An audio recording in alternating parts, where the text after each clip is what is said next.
Hello and welcome. I am so glad you're here. I'm Beth, a creator-based coach with CMH Coaching for Life. I'm here today to help you and those you love create a life you feel grounded and at home in. Think of a life where you feel peace, love for those around you, and in a flow with just enough challenge to keep you happy and creating something wonderful. Sounds like magic, but it's not. You can create that life every single day. You can have a life full of love, excitement, hope, and creation. Our mission at CMH Coaching is to flood the earth with light through compassion, mindfulness, and hope. And I'm going to ask a favor of you. If you like what you see and hear today, think of someone you know that would enjoy and benefit from this message. Our mission is to flood the world with compassion, mindfulness, and hope. Share this with them. But for now, this is time just for you.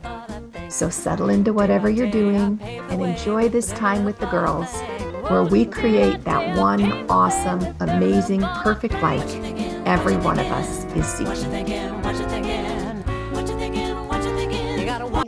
About the theme of the month, which is perfection and having a perfect life, named after the book, Creator-Based Coaching, How to Create Your One Perfect, Amazing, Perfect Life. And we're using that theme perfect this month, all month long. But we're not going to talk about it in the traditional sense of perfect without flaw. We're going to be talking about creating perfection for yourself. So my question to you is, Jaycine and Jen, are you a perfectionist? Yeah. Are you? Very much so. Very much a perfectionist. Mm-hmm. Me too. I cannot abide Y-O-U-R apostrophe or Y-O-U apostrophe R-E instead of Y-O-U-R.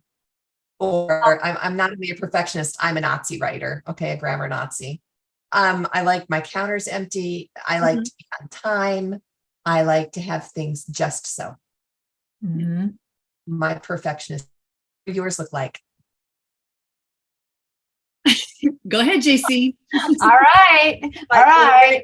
Down and dirty honest here this month. We're talking about perfection.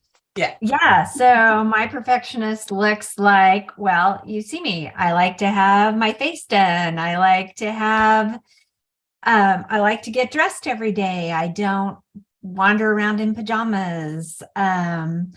My cabinets, if you open my cabinets and my drawers, everything has a place and everything has all the soup labels or canned food labels are all facing so you can see what it is. And because it's effective to do it that way, it sounds like.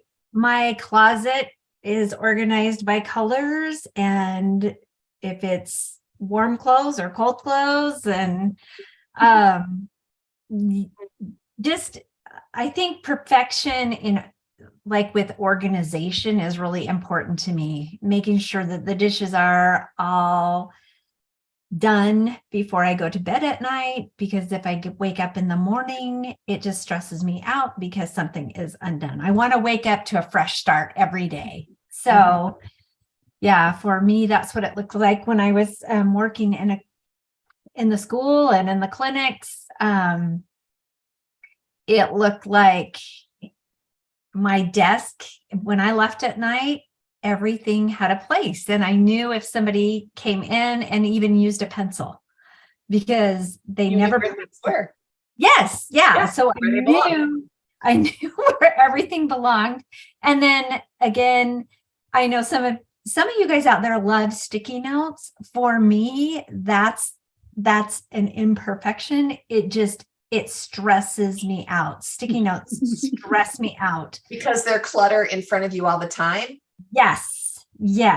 It's just too much. So I like a bullet point list. I can put it beside me. I can see it. I love my little checklists, right? Yeah. So that was a lot. Sorry. No, that wasn't. I could say, yep, I do that. All of those things help me to be more into my passion and more into my purpose and my mission. Yeah. They all work for me. What about you, Jen? Do you have some Oh. perfectionist tendencies we have not talked about yet? Oh, not me. No. Excuse me, look at my hair. Your hair is beautiful. Yes.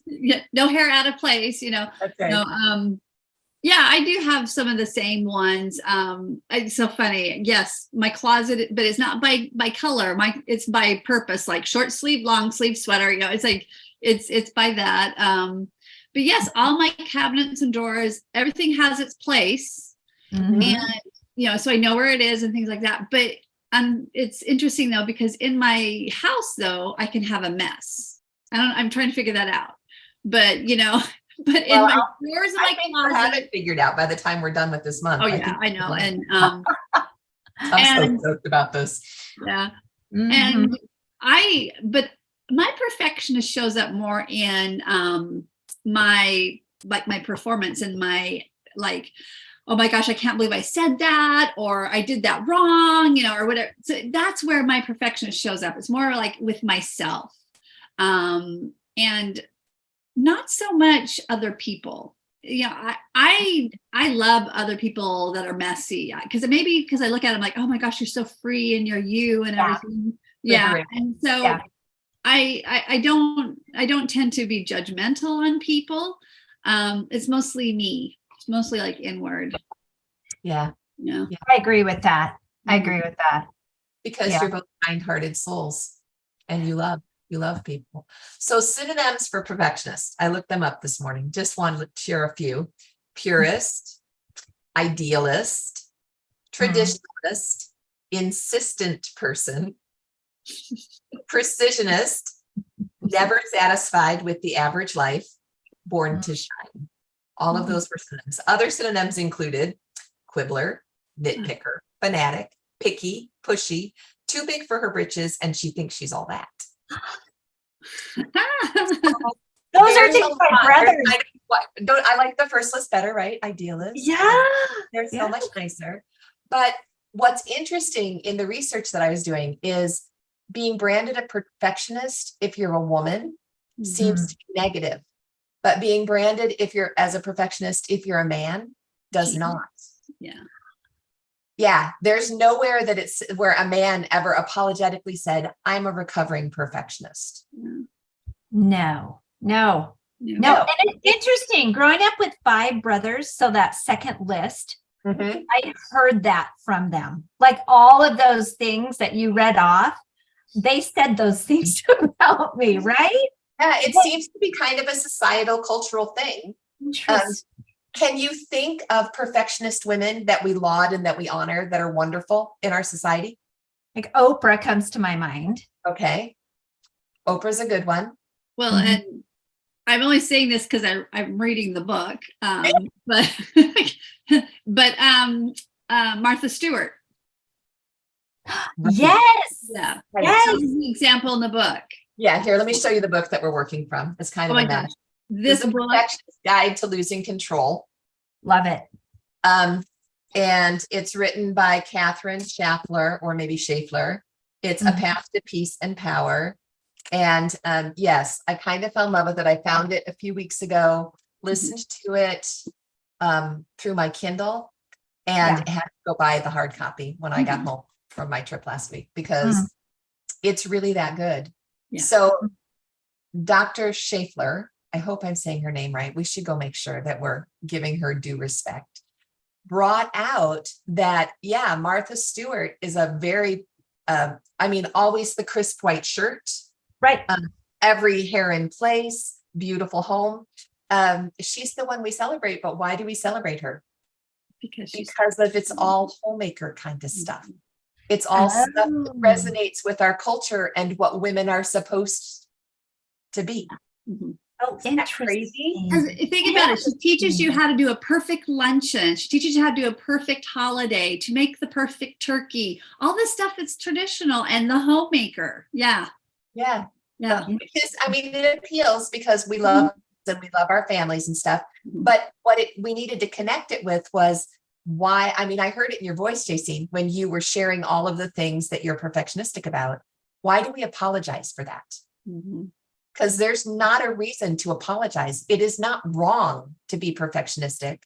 It's a way you use your power to create meaning and to fulfill your life mission. It's not a brokenness. But that's what we're taught. That's what we're taught. It is. By society and whatever. We're taught that that we're broken, that we're not enough, or we're wrong. But did you ever hear somebody say Barack Obama is too perfectionistic?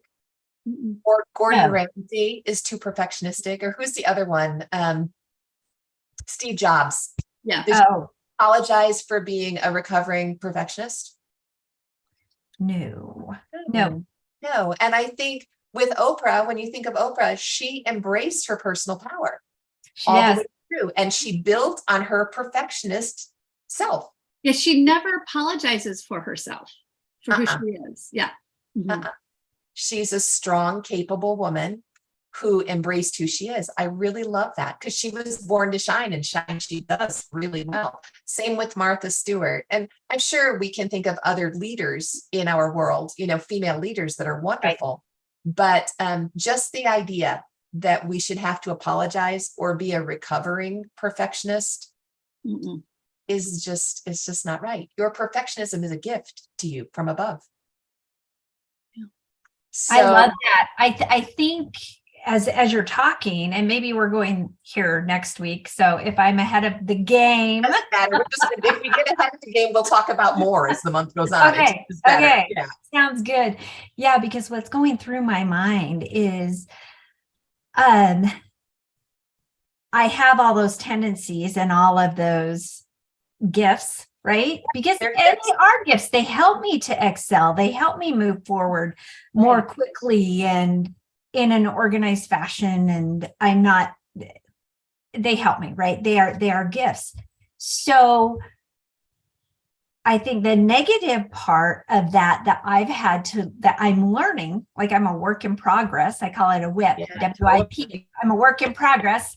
Part of that is how I speak to myself. So if I don't get those dishes done, or if Mark unloads the groceries and turns those cans the wrong way, or loads the dishwasher, the dishwasher, right? The dishwasher. Okay, so think about that. It's how if I have negative thoughts about that person because of that, or negative thoughts about myself because of that. Right. Oh, my hair looks terrible. I'm a terrible person. Or, it's the way that I speak to myself or the way that I think about others. That's where maybe, and that's not perfectionism, right? But that's actually, there's adaptive perfectionism, which is great because you're consistently adapting that gift that you've given. And there's maladaptive perfectionism. So look at letting your inner critic kind of run wild with your hair being out of place. I actually was doing that a couple of weeks ago. Oh, too much gray. I can't go out. Too much gray. I have to color before I can go do this. And I was working it all out in my head. That's maladaptive, right? I was stepping off and listening to the negative side of things and letting it drive me. Yeah.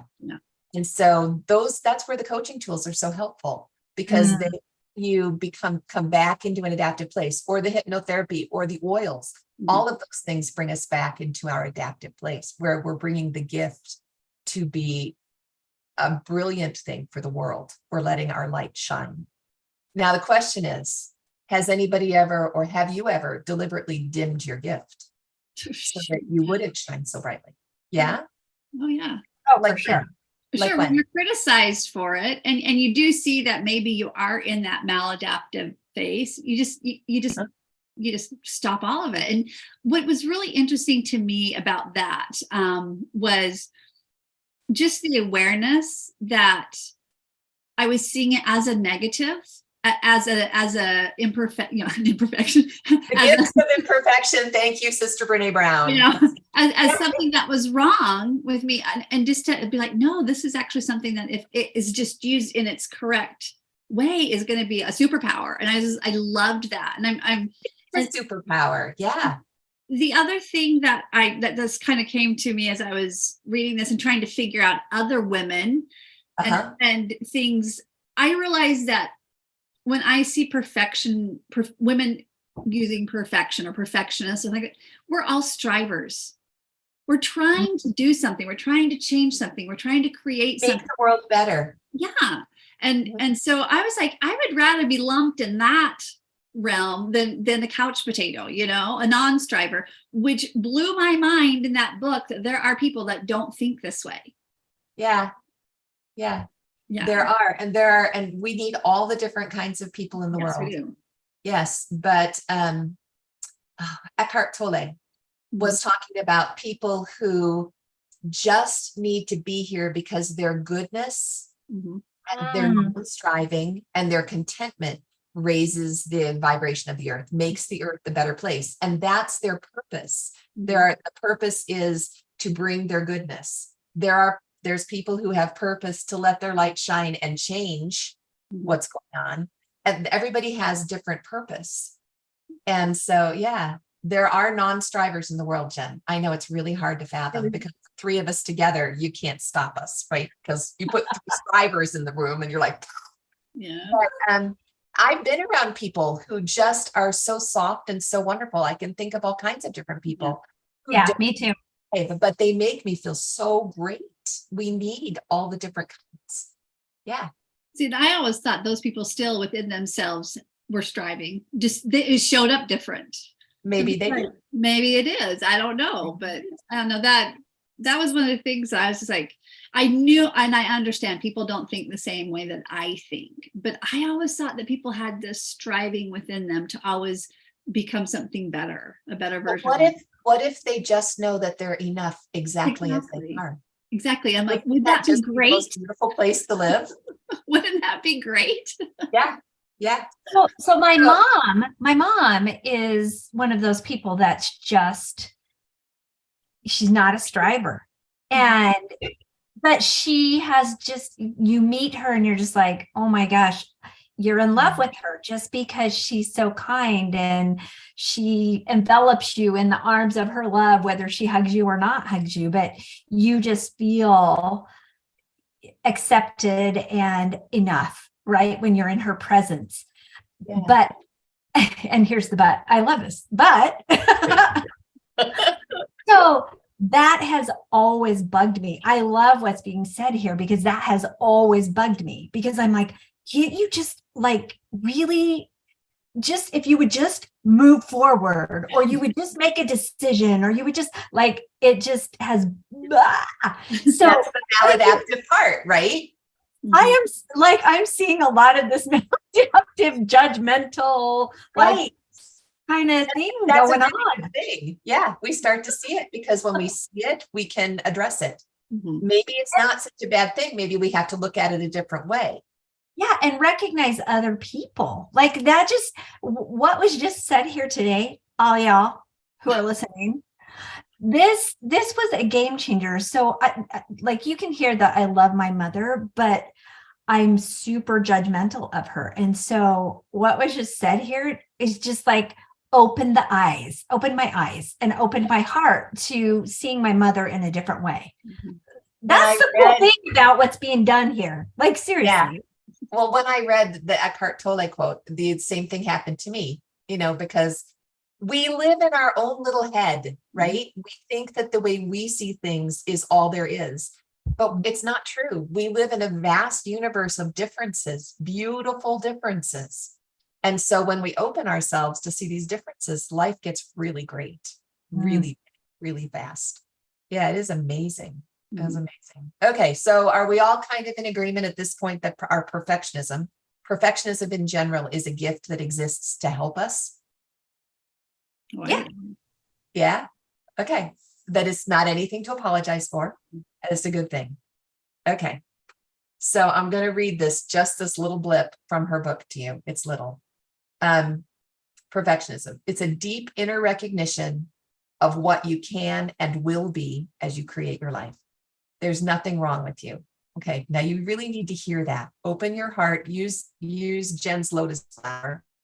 Open your little lotus flower in your heart and hear me. There's nothing wrong with you. You are whole and complete right now. And this is how she proves that. Think for a minute of your favorite person's laugh. Just be still a minute. Your very favorite, you just love that laugh. Mhm. Is it perfect? It is to me. To It me is to you. It is to you. Yeah. Think about when you fell in love with your husband. He was perfect, right? He was to you, right? How about a newborn baby sleeping? Are they perfect? Mhm.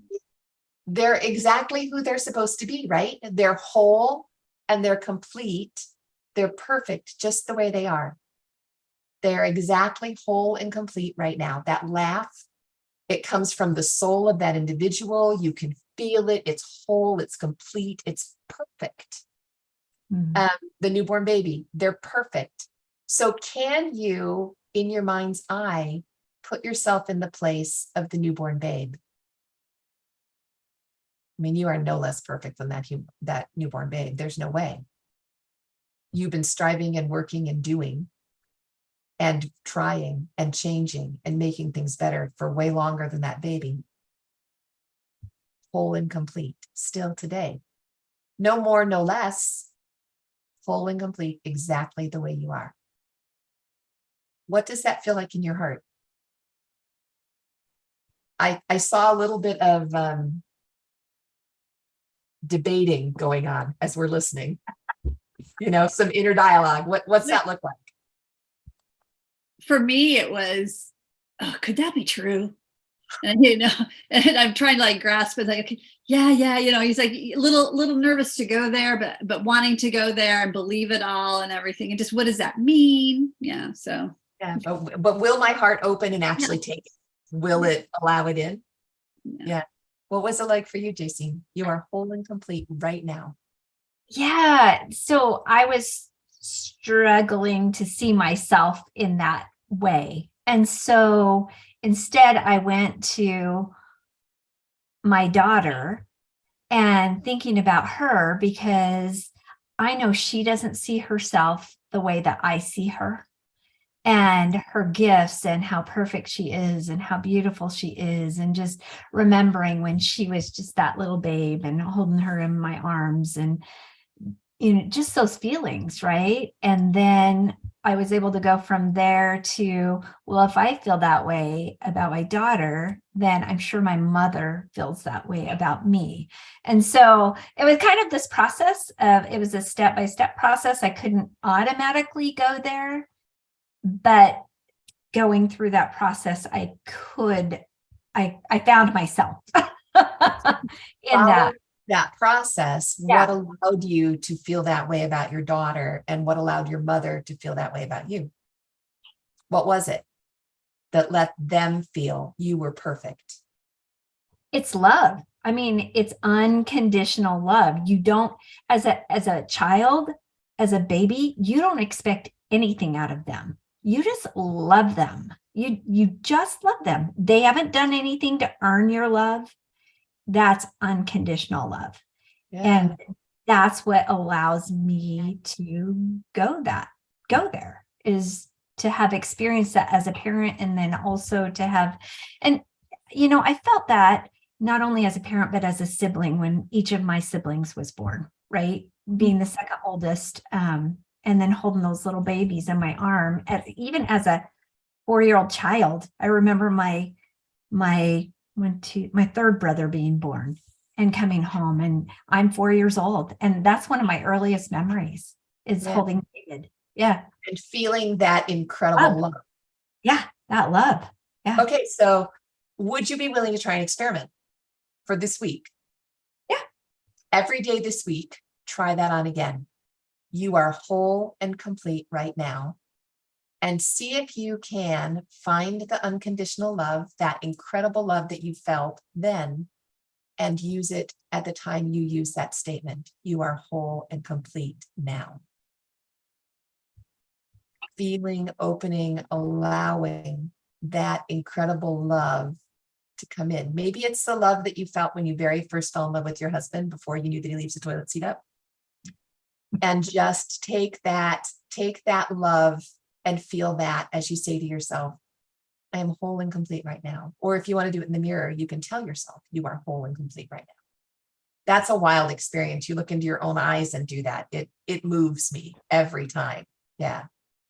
But I think that there are parts inside of us that really need to hear that we have been unkind to in the past, especially as perfectionists that may have some maladaptive habits, that we practice remembering we are whole and complete right now. What do you think, Jen? I think it's very strong and very powerful practice, because as you're talking about, there's parts of us and experiences that we've had that will confirm that we're not complete and whole. And we need to speak truth into those, because think about it. Society is always telling us we're not skinny enough, we're not good looking enough, we don't smell good enough, so buy this perfume, these type of things. So we're getting enough of this coming at us that we're incomplete, that we're not whole. So I think we need to kind of start to take down those barriers or those beliefs that we've had. And this is a good way of doing it. And what would it be like to look in the mirror this week and say, you're perfect? You're perfect. Well, and that's what perfect is. It's whole and complete. Whole and complete. So, you want a shortcut, instead of saying whole and complete, just look and conjure the love, bring up the love. And if you can't bring it up about you, bring it up about when you fell in love, bring it up about the baby, but bring up the feeling and you're perfect. I mean, I can honestly say both of you, you're perfect. You just are. But, it takes a little bit more to say it to the mirror or to say it for ourselves, because sometimes the gift feels like a burden, but this is not a burden. This is really, truly a gift that's meant to serve us and move us forward. That's the beginning of perfect. When you're building your one awesome, amazing, perfect life, it's really important to embrace what that perfect is for you. That's what we're going to talk about all month long. And I'm beyond stoked. So excited about it. Yes. I love it. Yeah. So let's talk about what we're doing this week at the Creator-Based Coaching. I know Creator-Based Weekly's today. Tomorrow we have Coaching Clear. And our numbers are growing in Coaching Clear. That makes me really happy. It's just a really beautiful, cohesive group of women. And the more people come in, the more the energy is growing. And it just feels so powerful when we work together. And then Wednesday, Jaycine, I heard you're starting a new book club. A new book in book club. We are. It's Brene Brown's Atlas of the Heart. And it's so good. We have, and it's so beautiful. It is beautiful. And it's interesting because one of our book club members, she ordered it from the library, and it comes in the hardbound copy, and it's got all the pictures. If you're listening to it on Audible, that's perfectly good too. Brene gives you the PDF to go with it, so you can see all of the beautiful pictures along with the Audible. So and she's reading the Audible, which I love. So I have it both in Audible form and I have it in hardback. So we're just doing the introduction this week and chapter 1, and we're going to break it up into 2 months. We're going to do it for May and June. There's a lot to talk about. Yeah. It's going to be so good. And that's 1:30 Central on Wednesdays on the 50/50 Girl page, right? So they can get the link on the 50/50 Girl page and come change you. So become a member of the 50/50 Girl page, guys. The 50/50 Girl Club, not the page, but the club. Just come 50/50 Girls. Yeah. It's still in its intro phase. We were gonna up the price, and I just kind of never got around to it last month. So it's still $2 to get in. Lucky you. So ridiculous. Yeah, you're lucky. I've been busy. I just didn't get there. Yep. And so that's every Wednesday. Yeah. All right. And then Saturday, Jen, you're doing Jumpstart, right? Yeah, we have our workshop. 9 Central? Yeah. 9 Central. Mm-hmm. And we're just going to be talking about essential oils and emotions and just all that fun stuff that's around them. So you'll learn how to use them. It's going to be an introductory. So, we can go really deep with them, but we're going to keep it pretty basic so people can start to explore the connection between our emotions and essential oils, and also how we can use essential oils to shift emotional states. So maybe resolve some of that inner conversation that's going on. Maybe we should find out about the oils for perfectionism. I think we should. All of them will help. Well, oils for self-love, so that we can continue to be adaptive in our perfectionism, which would be beautiful. The more we learn the techniques to be adaptive, the more powerful we become, because that's really what perfectionism is. It's your inner power. And so what you want to do is you want to get out of your own way. And the love that you felt when you brought it up for the newborn babe or for your mom, bringing up that love and practicing the belief that you're whole and complete, that you're perfect, is going to unharness. I mean, it will just let the genie out of the bottle with your personal power. It's going to be. Yeah, maybe we could do some self-love stuff. Or if anybody overheard at the beginning about our discussion of oils, your self-love oil was black spruce, right? Well, I just kind of wanted I wanted joy oil, because usually when I go to my oils, it's always like, let's do an issue, let's help a problem. I'm like, I just want to support a good feeling that's happening inside of me. And so I just, through muscle testing, found that to support what's going on right now in my life and the joy was black spruce. So I'm like, oh, that's super interesting. So I'm going to go back and study why. But when I started to smell it, I was like, oh, of course, I'm in a forest. I love it. And I'm all about trees. So, hello. So, Yeah. Well, I'm excited about Jumpstart Saturday. I'm really, really looking forward to it. And I'm, in case you didn't know, just a little bit excited about talking about perfect this month. Yeah. Just. I love it. I think, as you guys were talking, and for people that aren't familiar with essential oils, or they're not, they're like, oh, that's kind of one of those woo-woo things. It's really hokey, but it's not. Yeah. But as I was thinking about that, just something came to my mind of like the power of smell, and how something can trigger. It can either trigger an emotion that is joyful, it can trigger an emotion that is sad, smells can trigger different emotions. And they'll take you back instantly. At Thanksgiving, my mom always made stuffing, and it was celery and bacon and butter and onion in a pan. That's what it started. And anytime I smell that, I'm instantly back on Thanksgiving morning. Yeah. And with my dad died at the age of 48. And I remember being at work. It was several months later, maybe even 6 to 8 months later. And I was working in the dental office, and I was in the back room, and all of a sudden I smelled my dad's cologne. Oh, yeah. So a man had entered in, a patient had entered in wearing the same cologne as my dad. And I'm not a crier. You guys know that I'm not generally a crier. I'm not going to say I'm not a crier, but I'm generally not. Yeah. But that just brought up all of that emotion all over again. And I started weeping at work, which is so not me, but it just brought up all that emotion. And it was that brief smell. And I had that experience as a child. I remembered going to visit with my grandfather and his cologne that he wore. And I remembered we were in a store or something, and I smelled that cologne, and I was looking for my grandpa. Yeah, it's powerful. I associated. It's that association. So come to the Jumpstart, you guys. Yeah. You experiences. Remember those. Come and learn more, because that's what it's all about, is learning more. Yeah, it's going to be great. Well, time to go, y'all. It's been lovely. We could talk about perfectionism and oils and all of this good stuff forever, but let's just put it on hold, and we'll talk some more on Saturday at the Jumpstart. And I'll see you maybe at book club, and definitely at Coaching Clear. Yeah. We'll do it. Bye, 50/50 girl. Thanks for sharing it with us and being there with us. If I wake up with a bad attitude, I fill my mind with gratitude. I give thanks for everything, with every little thought I think. I can choose to be happy, choose to be free, moment by moment. It's all up to me, 'cause what I think about, I bring about. That's the way it is, and there is no doubt. Day by day I pay